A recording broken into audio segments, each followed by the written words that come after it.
Okay. So, as I've told you, my name is Athar Mansoor. I am an academic at the University of UK. I work here at the Institute for Manufacturing under the Department of Engineering, and we work on the technology and innovation policies here. Educationally, I have done a PhD from Hong Kong University of Science and Technology, a master's in management, strategy, and leadership from Michigan State in US, Master of Public Policy from Australia, a Master in Public Administration from National University of Singapore, and MBA from Lahore University of Management Sciences. You can see my IELTS score also. I have took IELTS twice because I went on scholarships. My first scholarship was in Singapore, then in Australia, then in Hong Kong. So I had to take IELTS twice. On both occasions, I scored 8 band overall. With if you see this result, in this result, I got in listening 8, in reading 8, in writing 7, and in speaking 8.5. My other result is also similar, except that I got 9 out of 9 in speaking. So basically, I have had the opportunity to prepare myself well for IELTS, and then I scored also well. And this score, this high score in IELTS, actually helped me earn scholarships abroad. As I told you, I won a scholarship in Singapore, then I won a scholarship in University of Sydney in Australia. These were all internationally competitive scholarships. Many applicants from across the world applied for these scholarships. And then for my PhD, I also won a big scholarship for 4 years. So Singapore's degree was 1 year, Australia was 1 year, and Hong Kong was 4 years. So in total, I studied abroad on scholarships for around. On this company which I own is known as Tracks Training, Resourcing, and Consulting Services. This company's headquarter is in Lahore, but we are operating from UK right now.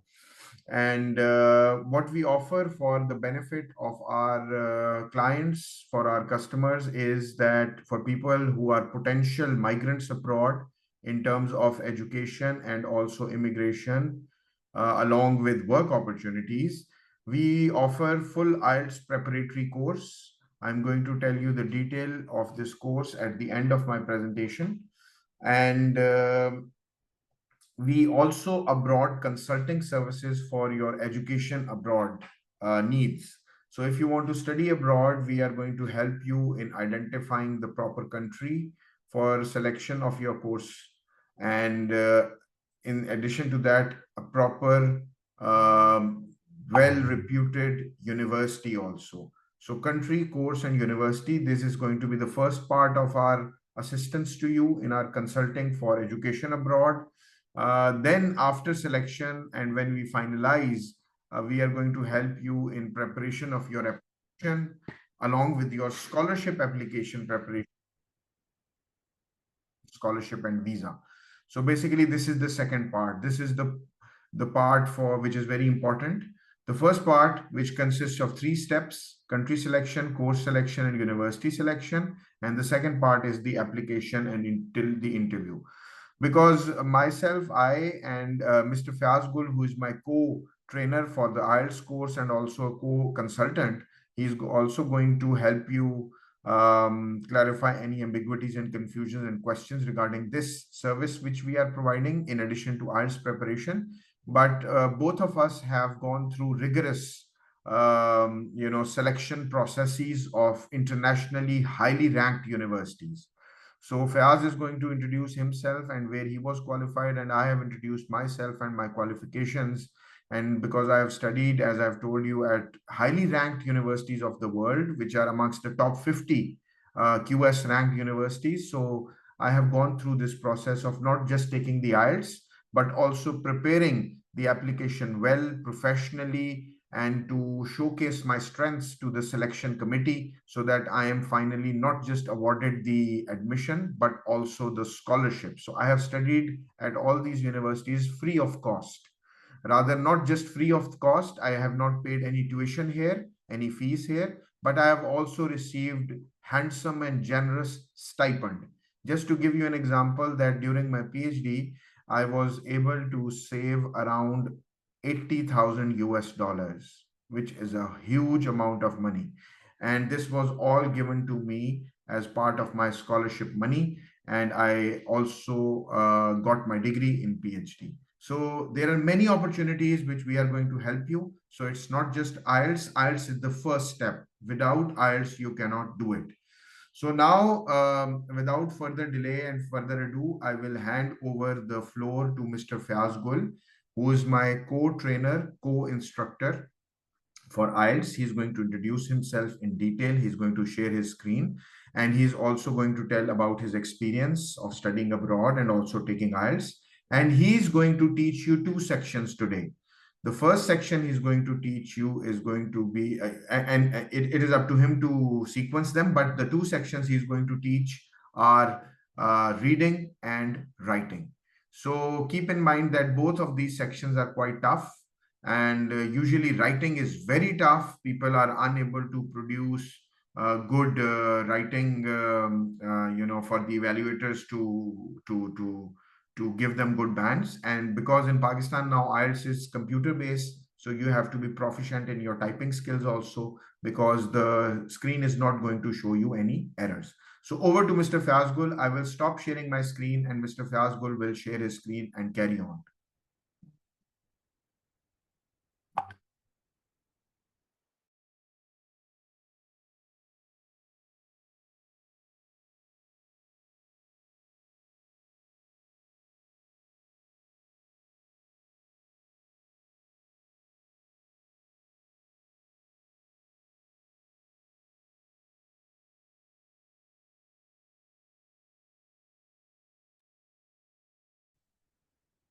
Good morning, everyone, and Assalamu alaikum. My name is Fiaz Bull, and I am based in Oxford. And I am going to teach reading and writing for IELTS. I am just going to share my screen now.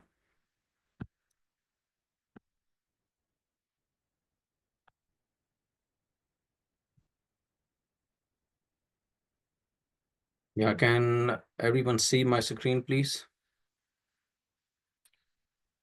Yes, Faz, we can see. We can see. Thank you, Please, sir. participants, you can type your queries, questions in the chat box. I have not allowed you to unmute because people unmute themselves and then they forget, and then the class gets disturbed. So I will not unmute you till the end of the class when you can freely ask the questions. Before that, you please keep typing the questions or queries in the chat box. Sorry, Faz, please, you can Yeah, continue. thank you, sir. This is my brief introduction. Yeah, I have recently graduated from University of Warwick from England in 2023 in November.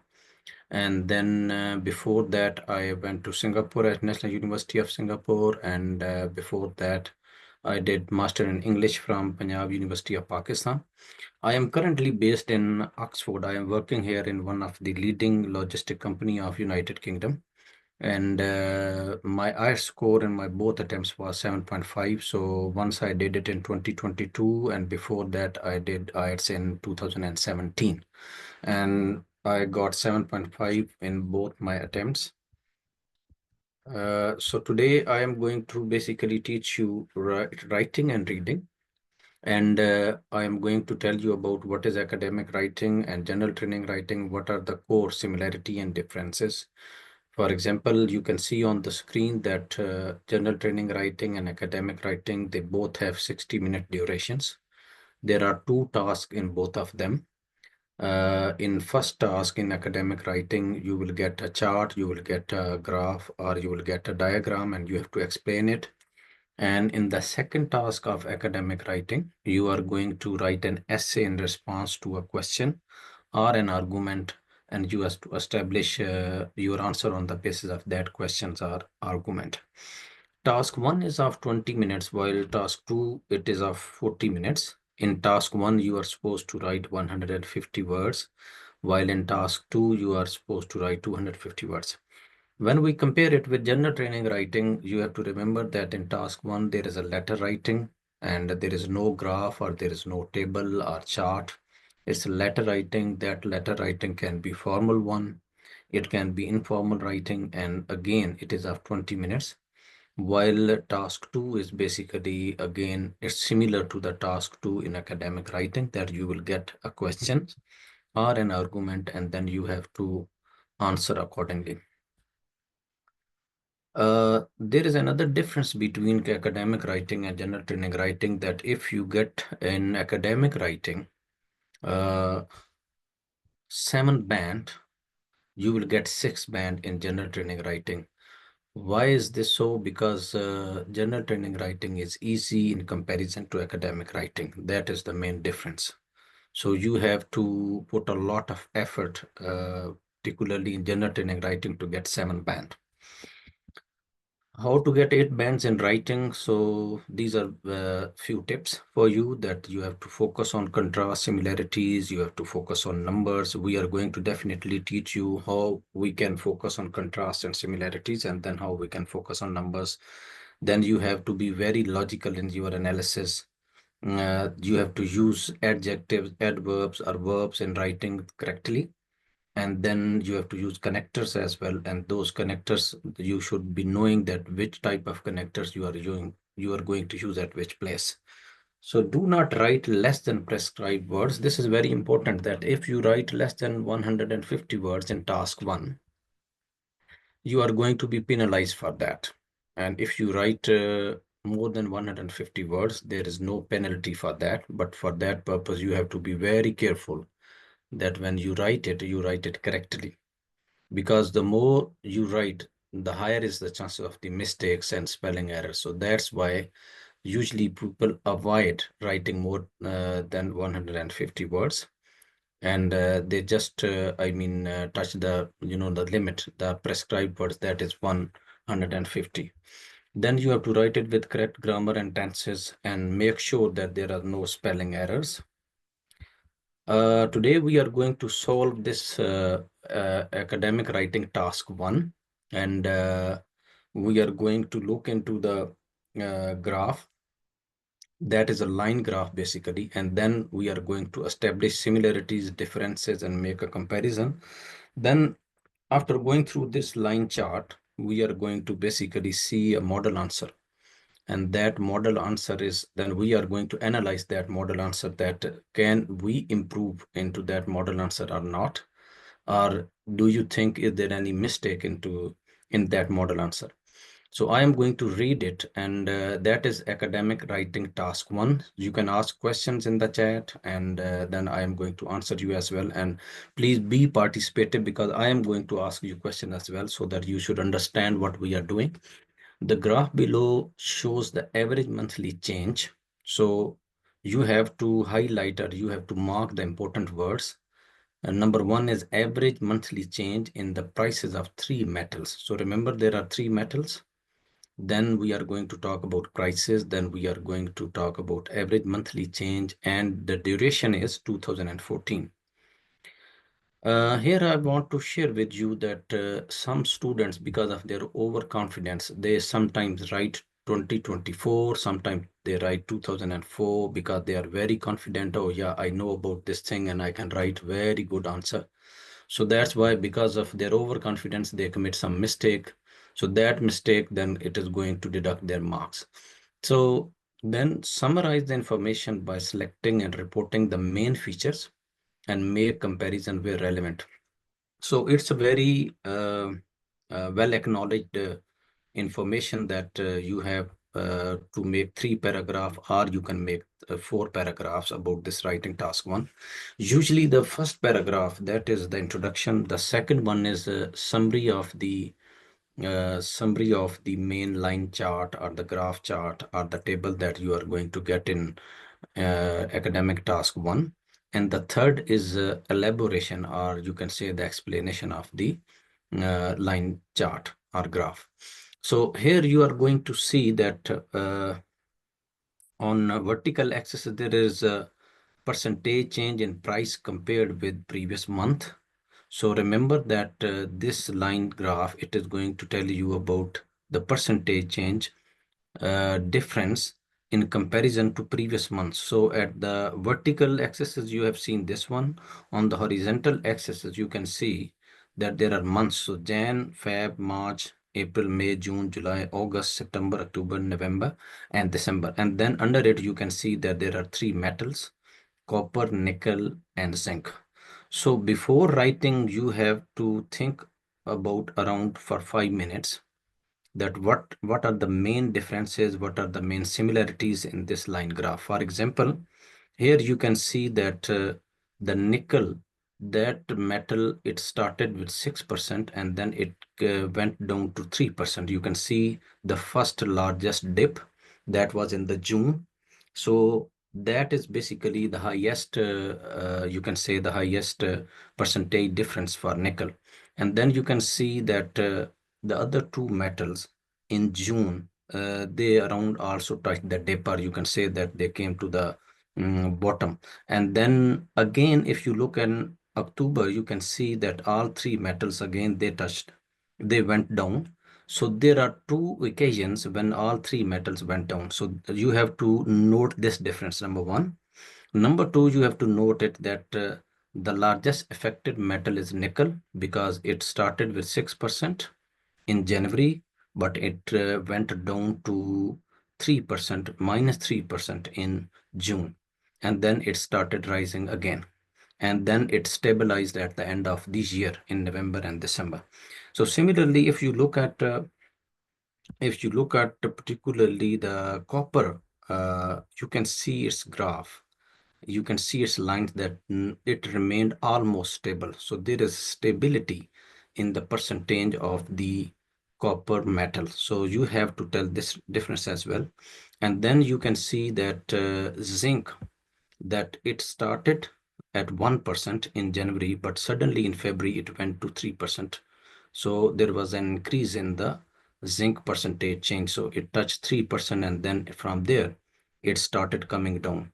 And then it touched its lowest in June and then in October, you can see here. And then it started rising again. So these are the main core differences that you have to talk about in your answer. So now I'm going to show you a model answer. So you can look at it and then you can see, is there any other difference that you can find? So you can write it in the chat. For example, if you see that at the end of these years, only one metal that stabilized, that is nickel, while zinc, it slightly moved up from November to December. And at the same time, copper, there was a difference in the copper, that it moved from 0.5 to around 1.5 percentage difference. So you have to basically write, you have to identify first the core differences and the similarities, and then you have to talk about those differences and similarities in your answer. So now I'm going to show you a model answer, and then we are going to talk about it, that what type of information the candidate has missed and how he or she can improve on that answer. So this is the model answer. You can see here that, as I already shared with you, that in the first line, you are going to introduce it.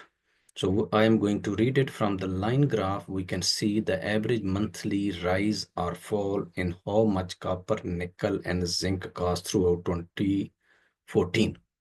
So students or candidates, you can see here that I have found one mistake in the first line of the first paragraph.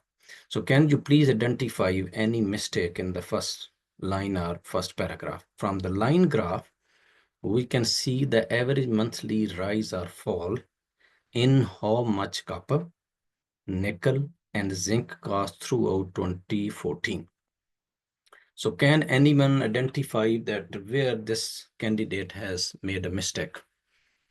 Is there any mistake in the sentence structure? Is there any mistake in the grammar, or is there any mistake in the spelling? You can write anything if you can find in the chat. Please, participants, use the chat box to write your answers as asked by Mr. Fiaz.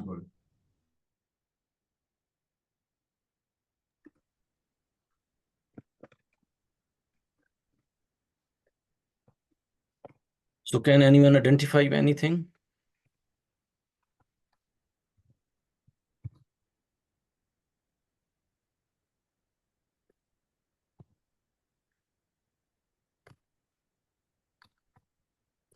Okay, so from the line graph, I am going to share with you that what is the mistake that has been committed here. For example, Mr. Fiaz, Miss Sumaira Sahar has answered that I think the throughout 2014, if you see the chat box.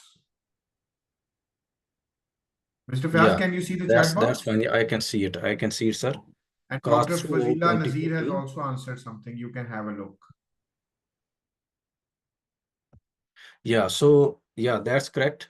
And the mistake that I have identified is that you can see here that from the line graph, we can see the average monthly rise or fall in how much copper. The mistake is basically how much copper, nickel and zinc cost throughout 2014. Basically, how much then copper, nickel and zinc cost differentiated. If we use a verb here, or we can also make it in a way that how much was the difference in the percentage price in prices in percentage throughout 2014. So the first mistake that this candidate has made in the first paragraph, it is this one, that how much copper, nickel and zinc cost. Basically, it is the percentage change that we have to tell the examiner. So this answer is, then I am going to ask you as well at the end of this model answer that how much band we should give it to this student. So overall, nickel started with the highest percentage change of the three, but ended with the lowest. Zinc started with the smallest change. So if we go back, we can see here that nickel started with the highest. You can see here the nickel started with the 6 point in Jan, but it went down to -3 point in June. So that is correct, that it started with the highest percentage change of the three, but ended with the lowest. So if you look again, in December, nickel has become stabilized. So there is no percentage difference in its prices in November and December. That is why it is again correct that the candidate is saying that it ended with the lowest. Zinc started with the smallest change and ended with the highest. So if we again go back, and we can see that zinc started with the highest, you can see zinc started with the smallest change and ended with the highest. So it started with the smallest change. So 1 to, it is from 1 to 3 points. So basically it increased from January to February from 1% to 3%. And it is ended with the highest. So here again, he has made a second mistake. If you look at the answers, zinc started with the smallest change and ended with the highest. So now I am going back again to share with you where he has made a mistake. So zinc started with the smallest. So the candidate is wrong here. Basically, it is not starting with the smallest. It is highest from January to February, but it is lowest from November to December. You can see here. So here he has committed the second mistake. So if we go back to the model answer, we can see again, and copper prices fluctuated. So he's telling us that copper prices fluctuated, copper. So I have shared with you candidates that you can see here that there is not a lot of fluctuation in copper prices. Basically, the highest fluctuation is in nickel prices. Then second highest fluctuation is in zinc prices, while in copper, there is basically less and less fluctuation. And the copper prices, they remained almost stabilized with just 1 point percentage or 1.5 percentage difference. So the candidate has made here third mistake when he or she is saying that the copper prices fluctuated. Basically, copper is the metal that remain almost stabilized throughout 2014. Prices for all three metal dipped in June. So this is the fourth mistake that the candidate has committed. If you look at the line graph or chart, you can see that the prices of all three metals, they are basically dipping at two places. One is in June and one is in October. So the candidate missed the second one, that was in October. So that is his fourth mistake. Then we start that in January, the price of nickel was up 6%, but this dropped to -3% in June. We have already discussed it, that in January, the price of the nickel was 6%, but in June, it came here to -3 point, ending the year with a 1% increase in both November and December. We have already discussed it, that basically stabilized from November and December. Here you can see the nickel prices. Then there was no difference and it ended with the stability. Then we can discuss copper began this year with an increase of 2%, and by May, the price was dropping. So copper began with the year with an increase of 2%, and by May, the price was dropping. So if you go here, you can see about the copper. The copper started with 2%, and then it slowly went down to around, you can say, 0.5% here in May. Then it became stabilized for 1 month, and then it started again rising from June and July. So that's why I was saying that its total difference is basically these 2 points between 0 and 2. So it never went under minus or under 0. So it remained between 0 and 2. That's why we are using that the copper prices, they mostly remain stable throughout the year. And that is one point that the candidate has missed.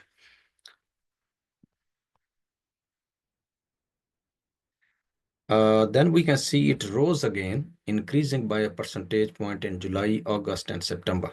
So this sentence, it rose again, increasing by a percentage point in July, August, and September. Basically, the candidate should not have mentioned it, and he should have mentioned it simply that the copper prices throughout the years, they remained stable with just minor differences in January and then in June, May and June. Otherwise, they remain between 0 and 2% difference prices. So that is, he has focused on these 3 months for copper prices. One is July, August, and September, but he missed more important things in this line chart. That was about nickel, because nickel is the metal that we can see that there was a lot of fluctuation in that. So he missed that important information while he focused on copper, the metal that remained mostly stable throughout 2014. Mr. Fiaz, there are some questions in the chat box if you can have a look over them.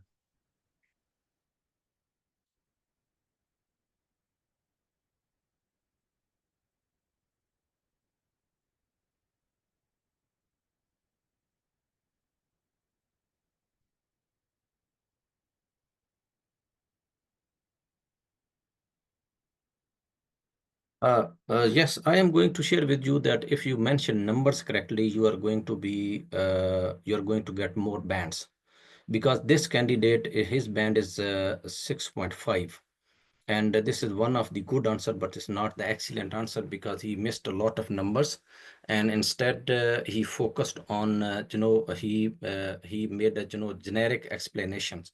That's why he lost around 1 band or 1.5 band. And then Sumaira has written that, sir, can you again explain how much points? Uh, Points in terms of, Sumaira, can you please tell me which metal you are talking about?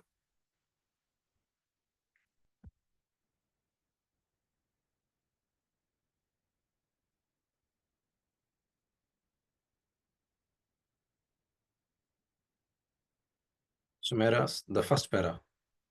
Okay. And someone has pointed out it is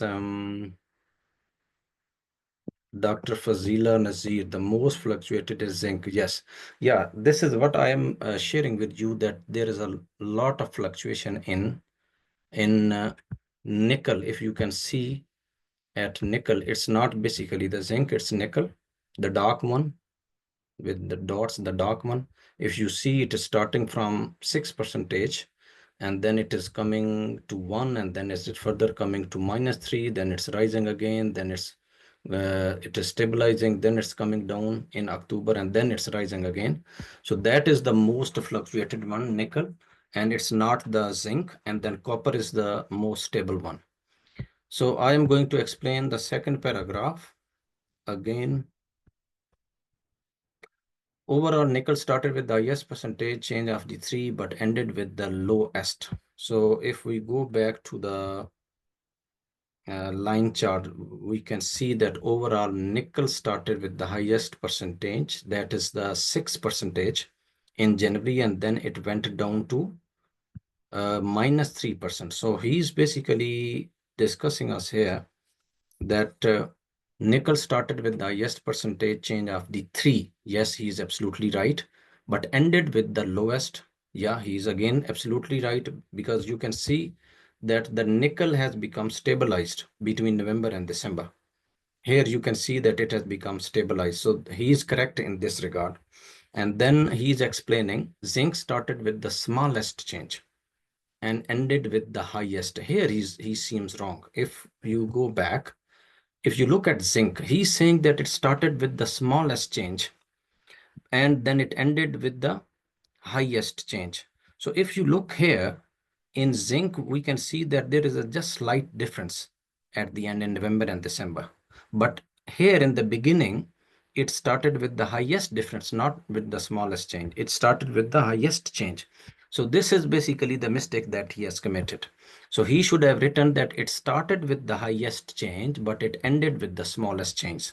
So he should have done this opposite. But he mentioned that zinc started with the smallest change. Unfortunately, it is opposite of that and ended with the highest, and copper prices fluctuated. Here again, he has committed a mistake, because copper prices, they are not fluctuating a lot. There is just a slight fluctuation, and it remained mostly stabilized throughout 2014. Then prices for all three metals dipped in June. So that is again a mistake, because he is simply telling that all three metals, they went down just in June. But on the other hand, if you look at the line chart here, you can see that this is the first dip, that is the highest, but this is another dip that is in October, that is not as high as the dip in June, but there is a dip, definitely we can see here. So he missed this dip as well in the information that he shared.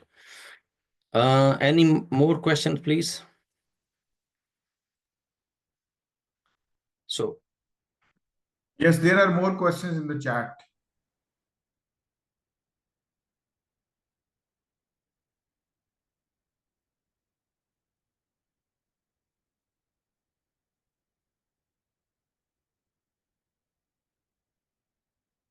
yes, I think this is Jeel. Name is Jeel.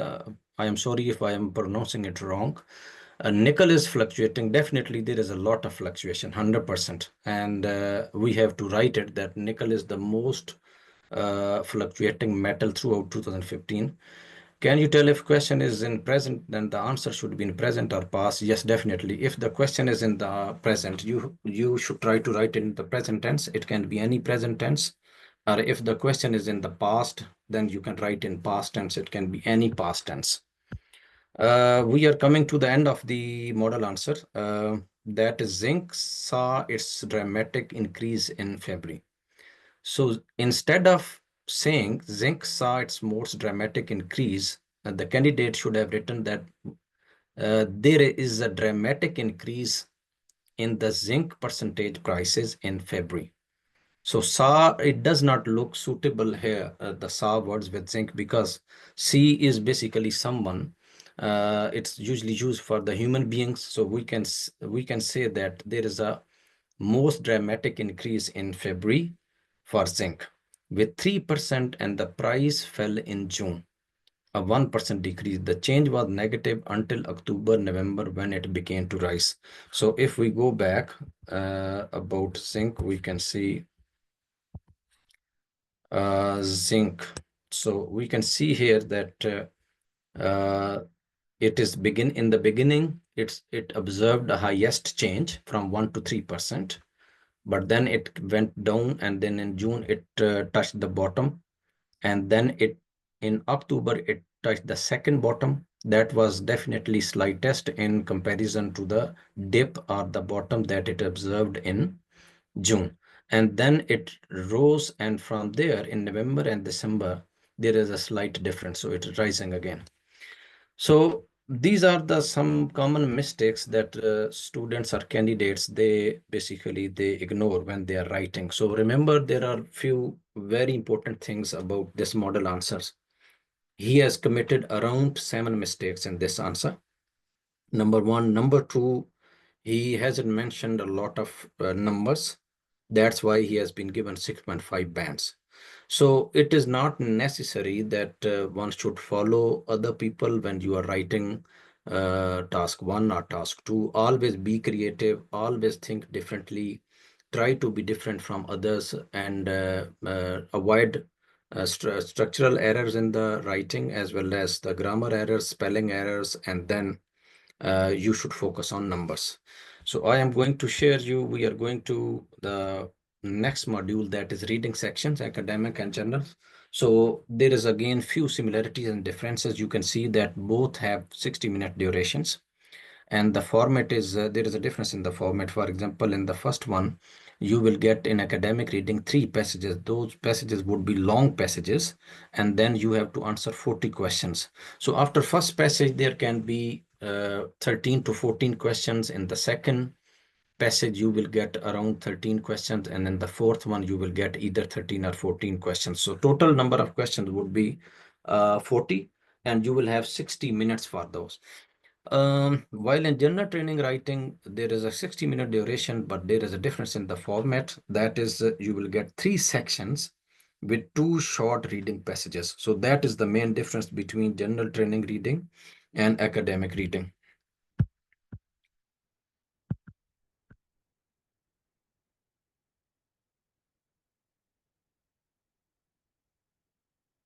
Then you can see number of questions are the same, 40. And then at the end, there is one difference, that in academic reading, you will get a passage that is more scientific in nature. That is basically about research, about technology, while in general training reading section, you will get passages that are about day-to-day life of the human beings, about society, about community. For example, how to travel a bus in England, or how to consult a doctor in Australia. So those are the topics that are usually given in general training reading sections. So now I am going to tell you the few tips about general training reading sections, uh, about academic and general training. What types of questions do you get in both reading, academic and as well as general training? Number one is that you get sentence completion, and then you get summary completion or table completion. In both sentence and summary or table completion, the questions would be in ordered form. So these are mostly easy because the questions are in the ordered form, and their answer, they are also in the ordered form. So for example, the first questions and its answer comes first, and then the second question and its answer, and then the third question and its answers. So then there is a select the correct letter A, B, C, or D. You have to select one letter A, B, C, or D, and there would be some information given, and then you have to select one of the letter, that which letter resembles, or which information resembles about the paragraph that is mentioned above, and then you have to circle or you have to write that letter. And the next one is true, false, or not given, and then the final two are matching informations with paragraph or matching headings with paragraph. So in order to get 8 bands in reading, a good knowledge of English parts of speech, that is very important. And then you have to understand what is being said. For that, there is a methodology that is called skimming, scanning, selecting, and writing. Skimming is basically you get a fair idea what is being said in the passage. Scanning is that you try to highlight, or you try to remember, or you try to mark important dates, names, years, or anything that is about informations. And then when you are given questions, you try to just quickly get that information and select the right one and then write it. So I am going to do one model questions here for you. This is, I am going to show you the main passage first. So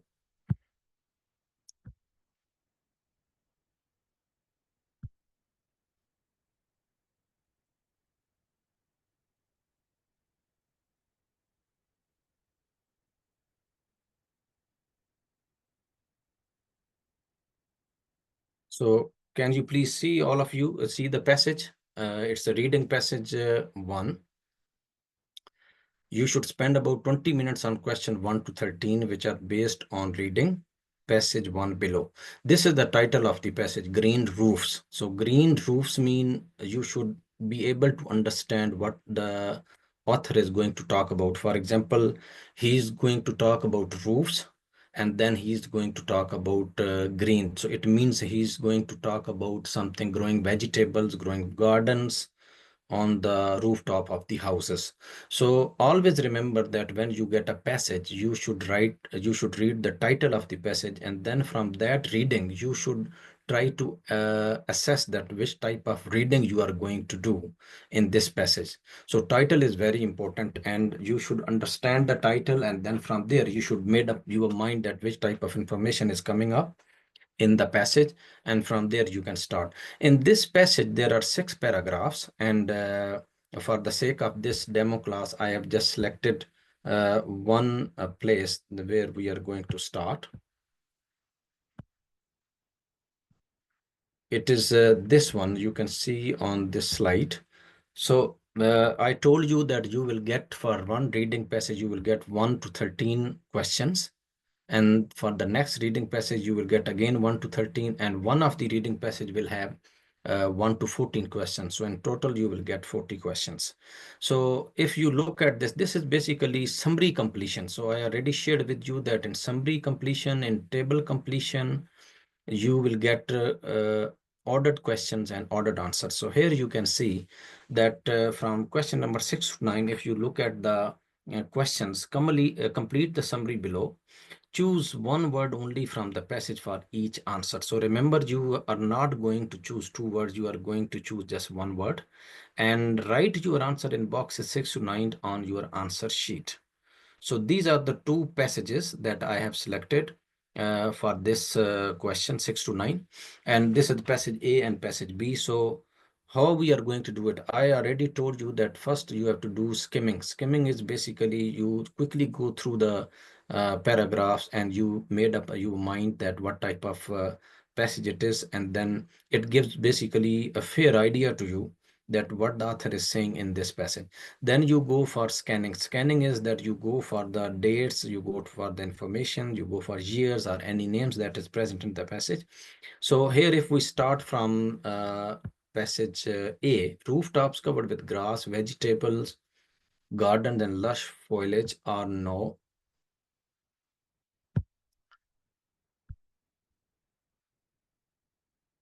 a common sight in many cities around the world. So if you look here first, advantages of green roofs. So you have to look for the advantages, and then you have to look these advantages into this passage 1 or 2. So this passage is starting, city rooftops with covered with greenery have many advantages. So now we have to look for the word advantages into the passage, and from there we can pick our answers. Are investing in green roofs drawn to their wide-ranging benefits. Among the benefits are saving on energy costs. So you can see here benefits. So benefits is basically about the advantages. So among the benefits are saving on energy cost. Number 1 is saving on energy cost. Then mitigating the risk of floods, making habitats for urban wildlife, tackling air pollution, and even growing food. So from here, we can see that these include lessening the likelihood that floods will occur. So one is mitigating the risk of floods. Mitigate means reduce. Mitigating the risk of floods, reducing how much money is spent on. So then among the benefits are saving on energy cost. Basically, saving on energy cost is the right answer. So you will write here, reducing how much money is spent on energy. So you have to write energy here. So your answer would be energy, one answer, 1 word. And then you will start again, and creating environments that are suitable for wildlife. In many cases, they can also be used for producing.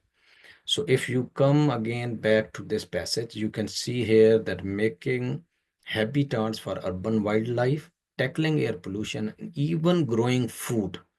So here it is producing, here it is growing. So the food, you will select the word food here in question number salmon for its answer. They can also be used for producing food.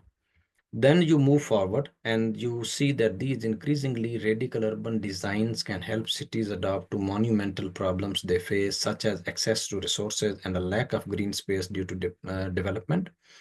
But the involvement of city authorities, businesses, and other institutions is crucial to ensuring their success, as is research investigating different options to suit the variety of rooftop spaces found in cities. So you can see here that we have completed first paragraph and we have selected two answers from the benefits are the advantages. So now if we look at the second paragraph, there are also social benefits. So now we have to go for the word social benefits, and we have to find the word social benefits somewhere in the passage. The UK is relatively new to developing green roofs, and local government institutions are playing a major role in spreading the practice. London is home to much of the UK green roof market, mainly due to forward-thinking policies such as the London Plan, which has paved the way to more than doubling the area of green roofs in the capital. So till in the first paragraph, that is a paragraph, you haven't seen any word like social benefits. So we will continue to the second paragraph. Ongoing research is showcasing how green roof in city can integrate with living walls, environmentally friendly walls, which are partially or completely covered with greenery, including a growing medium such as soil or water. Research also indicates that green roofs can be integrated with drainage systems on the ground, such as street trees, so that the water is managed better and the built environment is made more sustainable. There is also evidence to demonstrate the social value of green roofs. So here you have found the word social. So your next paragraph basically starts from here. There is also evidence to demonstrate the social value of green roofs, so how they are contributing socially. Now you have to look on the paragraph again. In the question, there are also social benefits of green roof. For example, the medical profession recommends.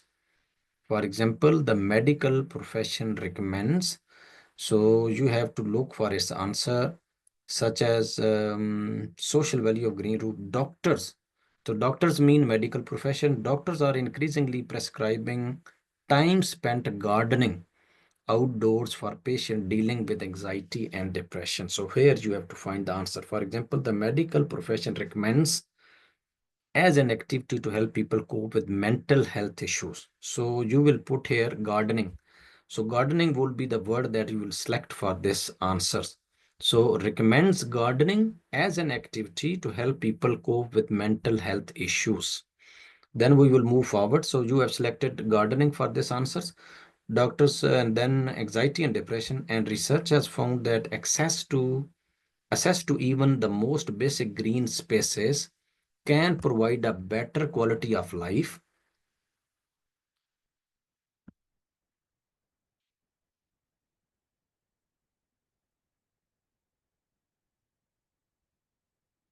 Any questions so far about reading?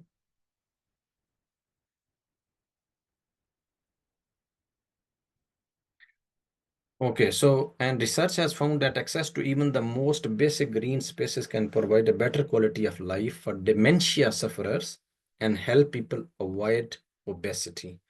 So if you look at the last line in the second paragraph in the question, studies have also shown that the availability of green spaces can prevent physical problems such as. So if you go again into the paragraph B at the bottom, and research has found that access to even the most basic green spaces can provide a better quality of life for dementia sufferers, and it can help to avoid obesity. So basically the answer would be obesity here. That would be the your one word answer for this ones. So any questions here about reading? The teaching methodology about reading and writing, the class would be twice a week, and it would be on Tuesday and Friday, and it would be 1 hour and 30 minutes class. Each section would be taught with the help of two examples, and we are going to do a lot of practice so that you should be able to understand how to do reading, how to do writing. And then there would be test, 3 or 4 tests at the end of the session, and then there would be evaluation discussions. So we are going to, candidates, we are going to make sure that we develop your capability for gaining or for attaining or getting 7+ band. Thank you very much. Any question, please?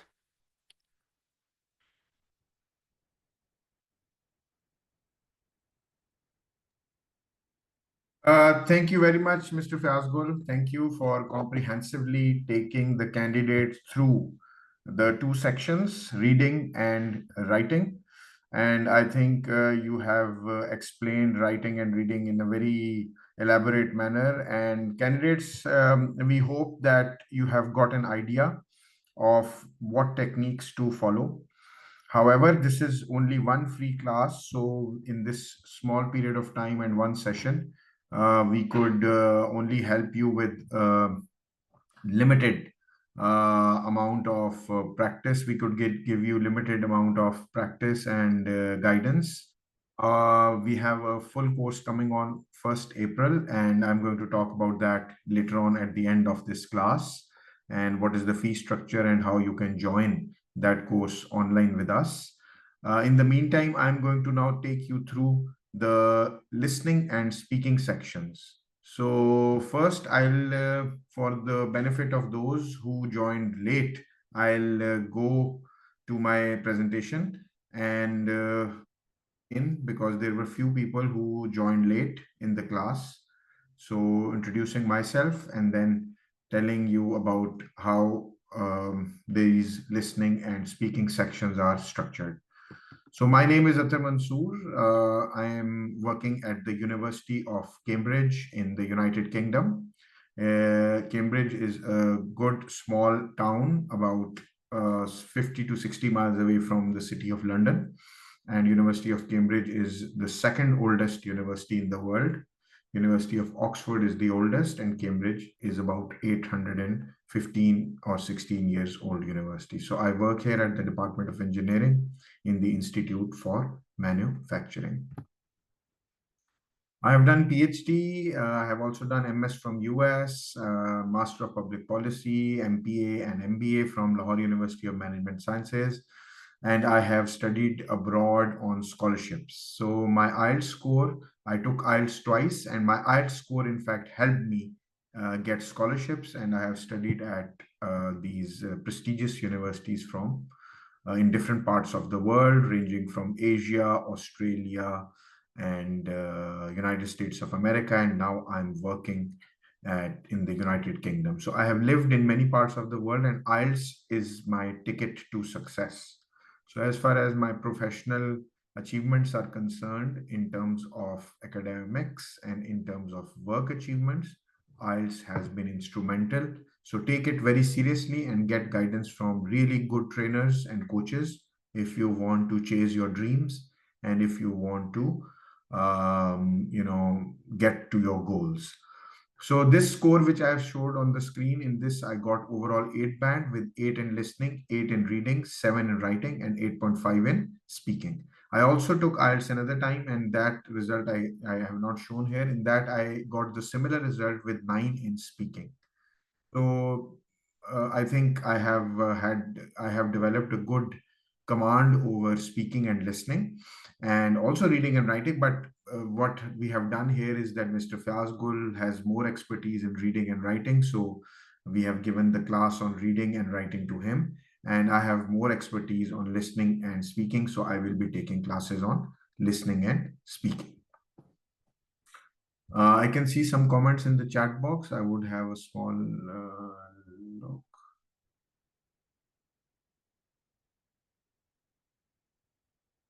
Okay, I think it's from Mr. Fiazgul. So let's move on to the next slide. So as I have discussed earlier also, but for the benefit of those who joined late, our IELTS preparation course will be conducted by myself and Mr. Fiazgul, and Mr. Fiazgul has also introduced him that he has studied at Singapore and UK. He has studied at University of Warwick, which is one of the top ranked universities in Europe and world and UK. And I have studied at US, as I've told you, Australia and Singapore.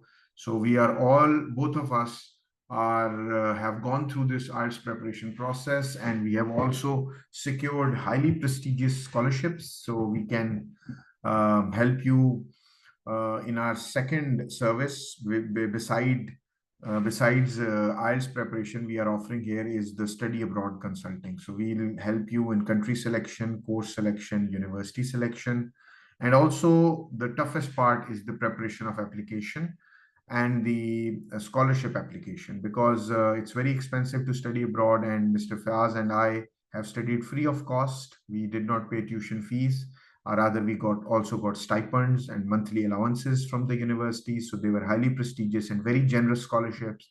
So we haven't spent anything from our pockets, and we have acquired our degrees also, and we are working here.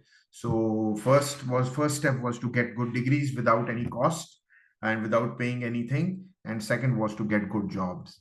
So we're going to help you in securing admissions and applications, scholarships, and also the interview part is very tough in terms of admission and visa for UK or US or any other. We are going to help you prepare for that. Now, moving on to the class for the two sections, which I'm going to teach in our course also.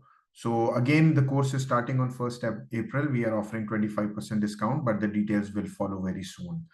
Listening. So listening is a module or a section in IELTS, which is very important because it helps the evaluator who are conducting exams for you to assess wide range of your skills, how you understand ideas and facts being talked about, how do you recognize opinions, attitudes, and purpose of the speaker or the speakers who are talking in that monologue or dialogue, and how you comprehend the development of arguments of the speakers.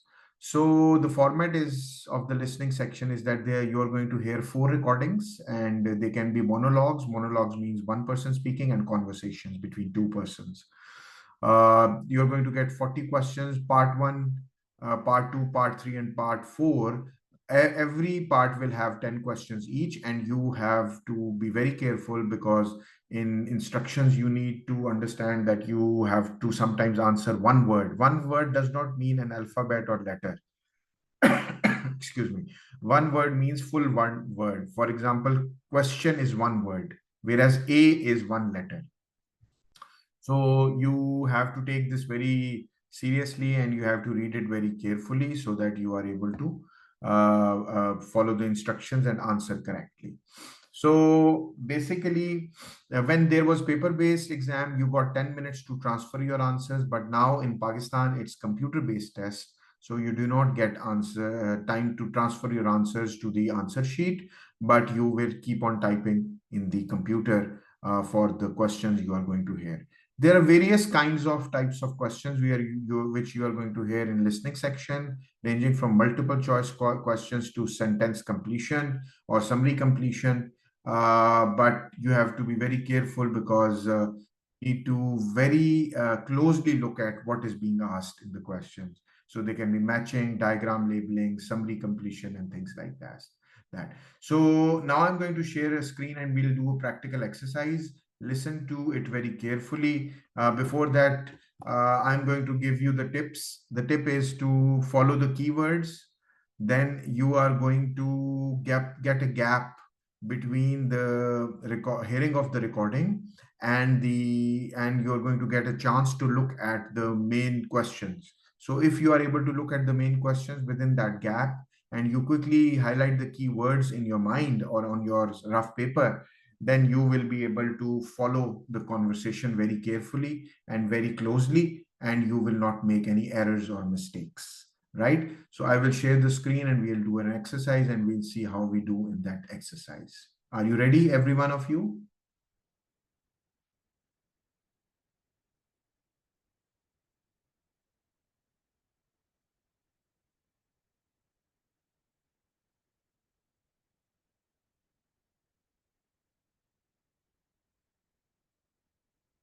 Okay, so this is going to be a test which you are going to take. I'm going to later on explain the answers also, but you are going to take it with the tips I have given to you so that you are able to understand and follow the techniques later on when I explain it to you, right?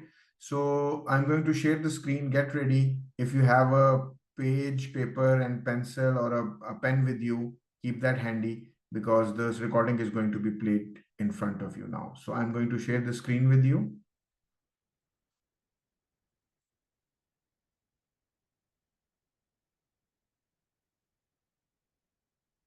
So can you see the screen?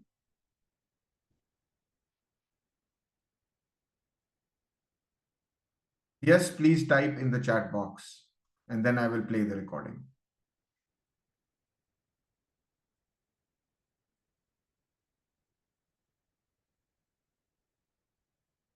The screen is visible, right?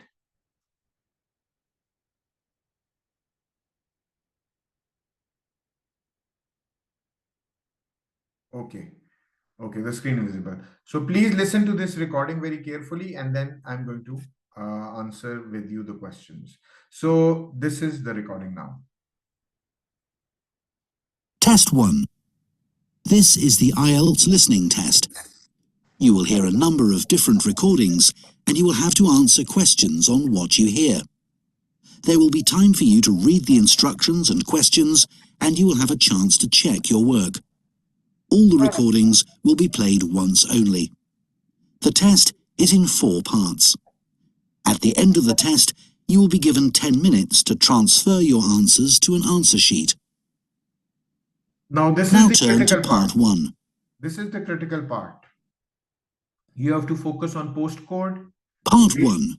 date of the journey. You will hear an interview with a woman who is doing a survey on transport.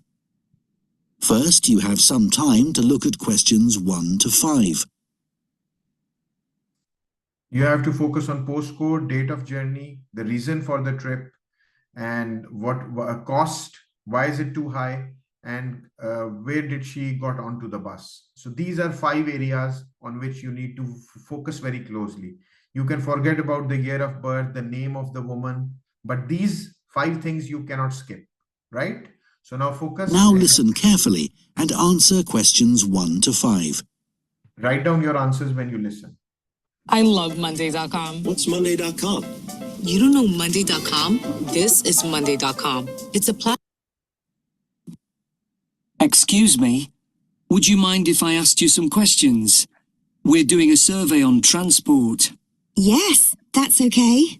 First of all, can I take your name? Yes, it's Sadie Jones. Thanks very much. And could I have your date of birth?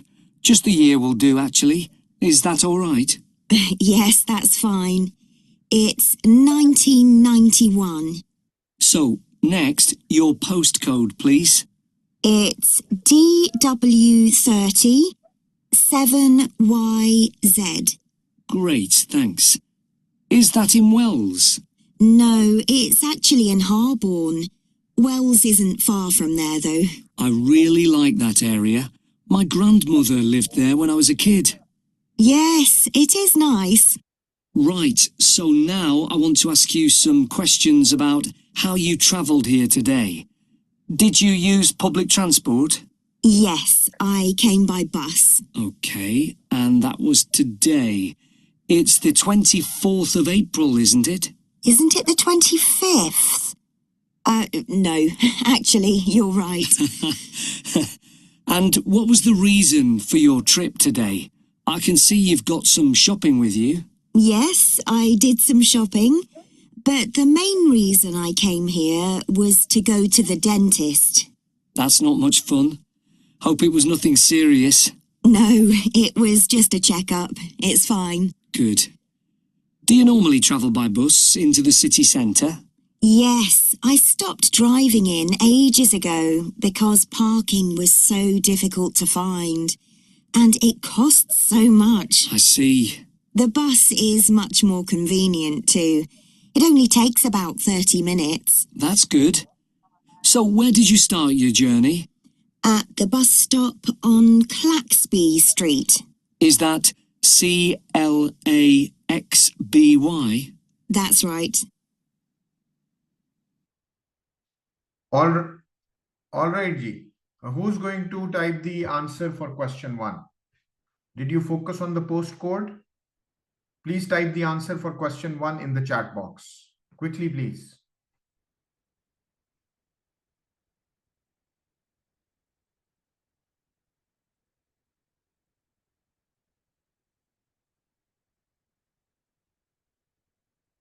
Okay. DW37YZ. Right. Good. What about the second? 24th April? Good. 24th April is the correct answer. What about the third? Dentist? Dentist is the correct answer. What about the fourth? Parking. Good. And what about the last one? The fifth question, Claxby. What are the spellings of Claxby? Claxby Street.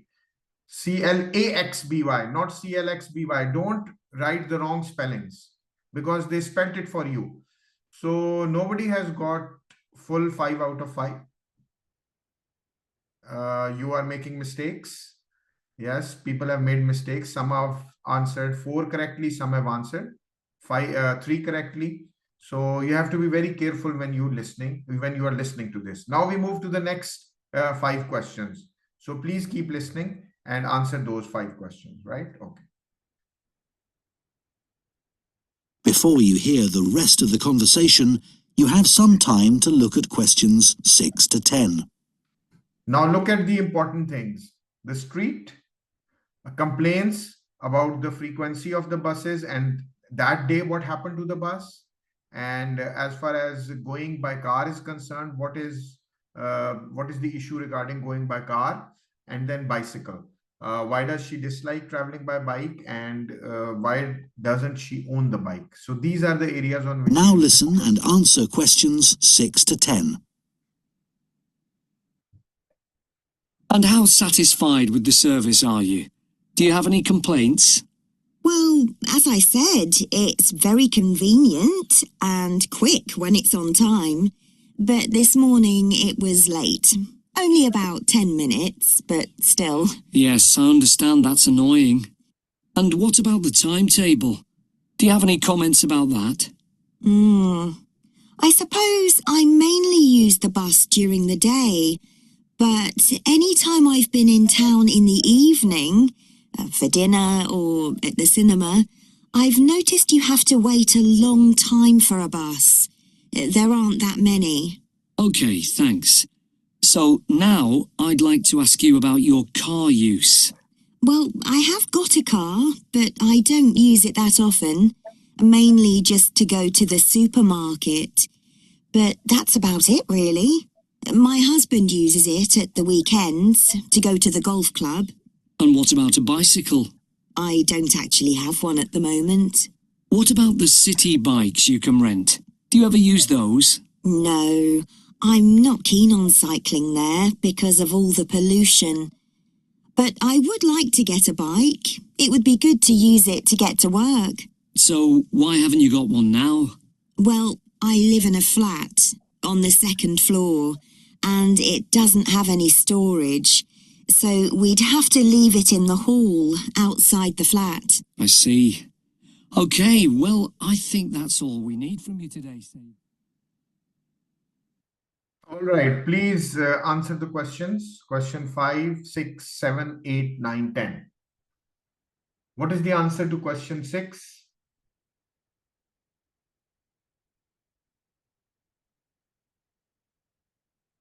Seven, 8, 9, and 10. Okay, I'll stop sharing the screen here to look at your answers and then I'll explain to you. Okay.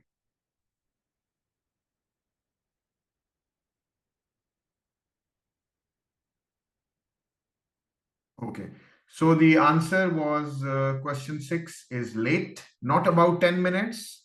You just have to write one word, Dr. Fazila. Don't write so long answers, right?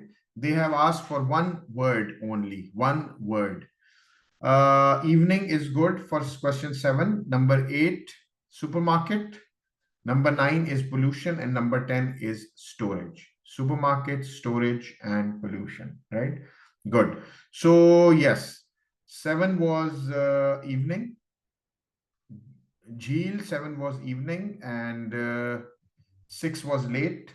8 is supermarket, pollution, and storage. Okay, so this is the basic structure of listening, and this was only part 1. In this class, we could do only part 1 because of I have told you that this is a practice session. This is a demo class. So we are going to help you. So the trick is that you need to focus on the keywords, and you need to focus in that period which is given to you to get an idea on how they are going to indulge into a conversation and write correctly the answers you want to. If they have asked word, if they have asked letter, you need to very carefully type that into the computer, because to be computer based.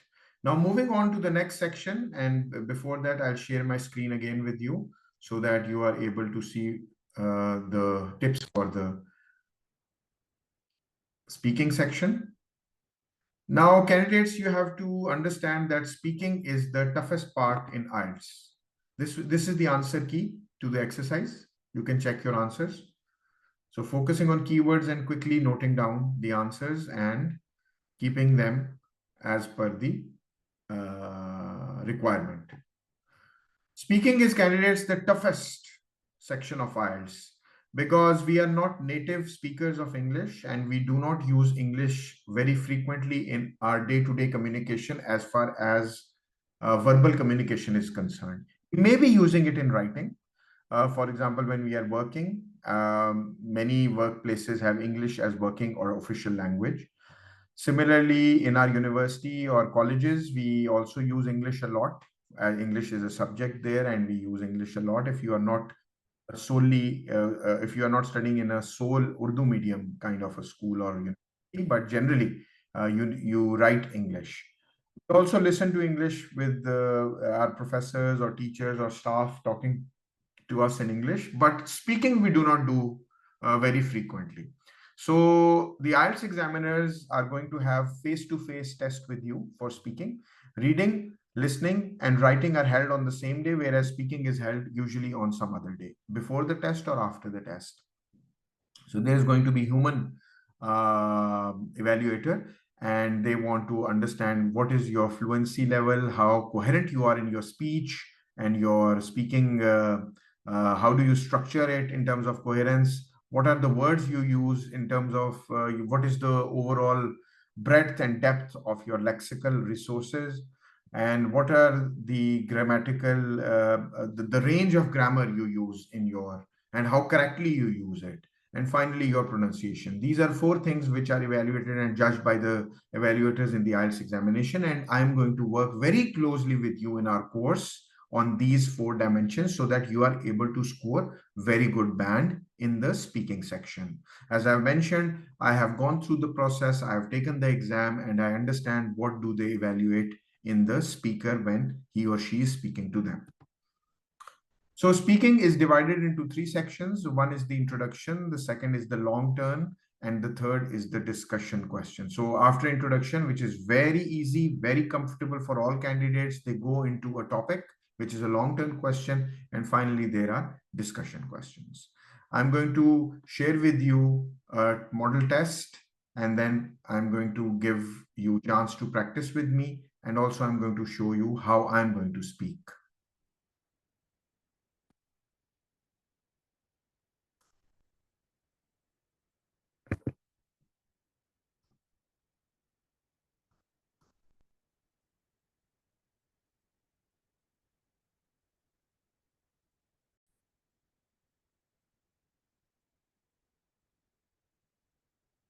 So can you see the screen where they have a speaking section? I will allow you now to unmute yourself. I will allow you to unmute yourself so that you are able to speak also. Just give me 1 second. I will give you the rights to unmute. Okay. Okay. So part one, as I've told you, part one is about introduction, about yourself, your home, your area of residence, your professional experience or workplace, and also your education. So how I'm going to do it, I'm going to do it like this. My name is Dr. Athar Mansoor. I am an academician based at the University of Cambridge in the UK. I've been working here for some period of time. My job is consulting primarily and also producing research. I belong to the city of Lahore in Pakistan, but I moved here for work purpose. Work is very interesting and exciting because I have developed myself over the years as a researcher, as an academician, especially in the innovation policy domain. So I produce a lot of cutting edge research here. Before joining the University of Cambridge, I was educated at the Hong Kong University of Science and Technology for my doctoral degree and Michigan State University in the US for my MS in Management Strategy and Leadership, besides getting three more masters from University of Sydney in Australia, National University of Singapore, and Lahore University of Management Sciences. So you see, I spoke with a coherence, with fluency, with not using fillers like or because these things do not create good impression over the evaluators. They can also ask you familiar topics like what kinds of bills do you have to pay? How to please do not speak, do not unmute unless I ask you to unmute, because that will create disturbance for the class. Please, participants, mute yourself. I will ask you to unmute and speak. Do not unmute yourself. Okay, so how do you usually pay your bills? Have you ever gotten to pay a bill? Is there anything you could do to make your bills cheaper? So we can say that I usually pay electricity, water, and sui gas bills, which are domestically connected to my home, and I need to pay them usually in cash because there are the options or the online options are not usually functional, or they are not properly smoothly being deployed, so that I need to go to the bank and deposit them physically. I have sometimes forgotten my bill to be paid because I am too busy in my professional work and my professional life is very consuming. So sometimes I skip the date, the fine. I take it, drag it up till the last date, and at that moment I usually forget it. I can, yes, definitely do many things to make my bills cheaper. I can, in fact, use lesser amount of electricity during evenings and turn off extra electrical appliances so that the electricity bill goes down. Similarly, I will not use the kindly mute your mic, please. It's a request. Please mute your mic. Please mute your mic. It's a request. I think I will have to take away the rights to unmute. Okay. So finally, it's the that you could take other actions also. So these are like familiar topics on which you are going to talk. Then the long-term question comes, for example, describe some food or drink that you learn to prepare. And they will give you sub-questions like what food or drink you learn to prepare, when and where you learn to prepare this, and how you learn to prepare this. And I will do this question like this, that yes, I'm a foodie. I love to prepare food, and I learned to prepare food, Chinese food, in my home. I'm very fond of Chinese food. So the best dish which I like in Oriental Mandarin Chinese is the chicken Manchurian and egg fried rice. So I learned to prepare both of them, and it was just a home-based effort. I searched for YouTube videos for the recipes.